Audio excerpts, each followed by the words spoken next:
ಕಾಂಗ್ರೆಸ್ನ ಹಿರಿಯ ನಾಯಕ ಬಿಕೆ ಹರಿಪ್ರಸಾದ್ ಪ್ರಧಾನಿ ನರೇಂದ್ರ ಮೋದಿ ಅವರ ವಿರುದ್ಧ ವಾಗ್ದಾಳಿಯನ್ನು ನಡೆಸಿದ್ದಾರೆ. ಈ ದೇಶಕ್ಕೆ ಔರಂಗಜೇಬ್ ಬಂದು ಎಷ್ಟೋ ದೇವಸ್ಥಾನಗಳನ್ನು ಕೆಡವಿದ, ಆದರೆ ಇದೀಗ ಪ್ರಧಾನಿ ಮೋದಿ ಅವರು ಔರಂಗಜೇಬ್ಗಿಂತ ಹೆಚ್ಚು ದೇವಸ್ಥಾನವನ್ನ ಕೆಡವಿದ್ರು ಅಂತ ಹೇಳಿ ಪ್ರಧಾನಿ ಮೋದಿ ವಿರುದ್ಧ ಕಾಂಗ್ರೆಸ್ ನಾಯಕ ಬಿಕೆ ಹರಿಪ್ರಸಾದ್ ಹರಿಹಾಯ್ದಿದ್ದಾರೆ. ನರೇಂದ್ರ ಮೋದಿ ದೇವಸ್ಥಾನಗಳನ್ನು ಕೆಡವಿದ್ದಾರೆ, ಔರಂಗಜೇಬ್ಗಿಂತ ಹೆಚ್ಚು ದೇವಸ್ಥಾನವನ್ನ ಕೆಡವಿದ್ದು ಮೋದಿ ಅಂತ ಹೇಳಿ ನಾಲಿಗೆ ಹರಿಬಿಟ್ಟಿದ್ದಾರೆ ಕಾಂಗ್ರೆಸ್ನ ಹಿರಿಯ ನಾಯಕ ಬಿಕೆ ಹರಿಪ್ರಸಾದ್.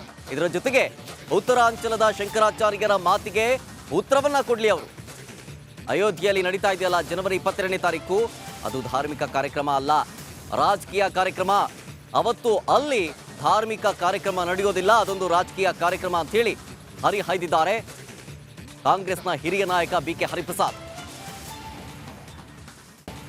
ಬಹಳ ಪ್ರಮುಖವಾಗಿ ಅಂದರೆ ಅಯೋಧ್ಯೆ ಮಂದಿರಕ್ಕೆ 22ರ ನಂತರ ನಾವು ಹೋಗ್ತೀವಿ ರಾಮ ಮಂದಿರ ಅನ್ನೋಂಥದ್ದು ಮುಖ್ಯಮಂತ್ರಿ ಹೇಳಿರುವಂಥದ್ದು. ನೀವೇನು ಹೇಳ್ತೀವಿ ಸರ್? ಹೋಗ್ತೀರಿ? ರಾಜಕೀಯ ಕಾರ್ಯಕ್ರಮ ಮಾಡಲಿಕ್ಕೆ ಏನು ದೇವಸ್ಥಾನಕ್ಕೆ ಹೋಗೋದಿಲ್ಲ. ಚುನಾವಣೆ ಸಂದರ್ಭದಲ್ಲಿ ಜನ ಕರೀತಾರೆ, ಹೋಗ್ತೀವಿ. ಉಳಿದ ಸಮಯದಲ್ಲಿ ಧಾರ್ಮಿಕ ಕಾರ್ಯಕ್ರಮ ಬೇರೆ, ರಾಜಕೀಯ ಕಾರ್ಯಕ್ರಮ ಬೇರೆ. ಇದು 22ನೇ ತಾರೀಕು ಈಗಾಗಲೇ ನಾನು ಸ್ಪಷ್ಟಪಡಿಸಿದ್ದೀನಿ. 22ನೇ ತಾರೀಕು ನಡೀತಕ್ಕಂಥದ್ದು ಅದು ರಾಜಕೀಯ ಕಾರ್ಯಕ್ರಮವೇನೋ, ಧಾರ್ಮಿಕ ಕಾರ್ಯಕ್ರಮ ಅಲ್ಲ. ಧಾರ್ಮಿಕ ಗುರುಗಳಿಗಾಗಲೇ ಅದಕ್ಕೆ ಹೇಳಿಕೆಗಳನ್ನು ಕೊಟ್ಟಿದ್ದಾರೆ. ಆದ್ದರಿಂದ ಅದ್ರ ಬಗ್ಗೆ ಈಗಾಗಲೇ ಭಾಳಷ್ಟು ಹೇಳಿಕೆ ಕೊಟ್ಟಿರೋದ್ರಿಂದ ಅಷ್ಟು ಸಾಕು. ಮುಖ್ಯಮಂತ್ರಿಗಳು ಹೋಗ್ತೀನಿ ಅಂತ ಸಾಫ್ಟ್ ಹಿಂದುತ್ವ ಅಂತ ಬಂದ್ರ ಕಾಂಗ್ರೆಸ್ ಅಂತ. ಸಾಫ್ಟ್ ಹಿಂದುತ್ವ ಹಾಡಿದ ನಾವೇನು ದೇವಸ್ಥಾನಕ್ಕೆ ಹೋಗೋದೇ ಇಲ್ವಾ?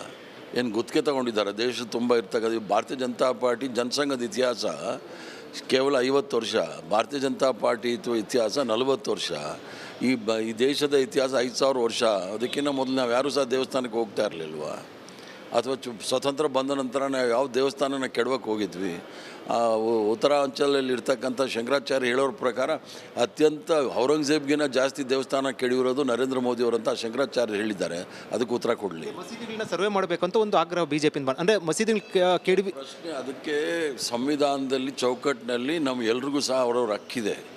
ಶಂಕರಾಚಾರ್ಯರು ಏನು ಹೇಳಿಕೆ ಕೊಟ್ಟಿದ್ದಾರೆ, ಜ್ಯೋತಿರ್ಮಠ ಯಾವುದೋ ಒಂದು ಶಂಕರಾಚಾರ್ಯರು ಔರಂಗಜೇಬ್ಗಿನ ಜಾಸ್ತಿ ಹಿಂದೂ ದೇವಸ್ಥಾನಗಳನ್ನ ಕೆಡವಿರೋದು ನರೇಂದ್ರ ಮೋದಿ ಅಂತ ಹೇಳಿದ್ದಾರೆ. ಅದಕ್ಕೆ ಉತ್ತರ ತಗೊಳ್ಳಿ. ಒಂದು ಅಂದರೆ ಈಗ ಮಸೀದಿ ಅಂದರೆ ಬಸವನಗೌಡ ಪಾಟೀಲ್ ಯತ್ನಾಳ್ ಬಹಿರಂಗವಾಗಿ ಪತ್ರ ಬರೆದಿರುವಂಥದ್ದು, ಹೇಳಿರುವಂಥದ್ದು ರಾಜ್ಯದಲ್ಲಿ ಮಸೀದಿಗಳನ್ನು ಸರ್ವೆ ಮಾಡಬೇಕು, ಎಷ್ಟೋ ಮಂದಿರಗಳನ್ನ ಕೆಡವಿ ಮಸೀದಿಗಳು ಕಟ್ಟಿದ್ದಾರೆ ಅನ್ನೋಂಥದ್ದು. ಸರ್, ಆರ್ಕಿಯಾಲಜಿಕಲ್ ಸರ್ವೆ ನೋಡೋಕೆ ಹೋದಾಗ ಸುಪ್ರೀಂ ಕೋರ್ಟ್ ಏನು ಹೇಳಿದೆ? ಸುಪ್ರೀಂ ಕೋರ್ಟು ಅಯೋಧ್ಯೆ ವಿಚಾರದಲ್ಲಿ ಭಾಳ ಸ್ಪಷ್ಟವಾಗಿ ಹೇಳಿದೆ. ಅದನ್ನು ದೀರ್ಘವಾಗಿ ಚರ್ಚೆ ಆಗಬೇಕು, ಅದನ್ನು ಹೇಳೋಕ್ಕಾಗುತ್ತೆ. ಮಂದಿರಗಳನ್ನ ಜಾಸ್ತಿ ಕೆಡವಿರುವಂಥದ್ದು ಮೋದಿಯವರು ಅಂತ ಶಂಕರಾಚಾರ್ಯರು ಹೇಳಿರ್ತಕ್ಕಂಥದ್ದು.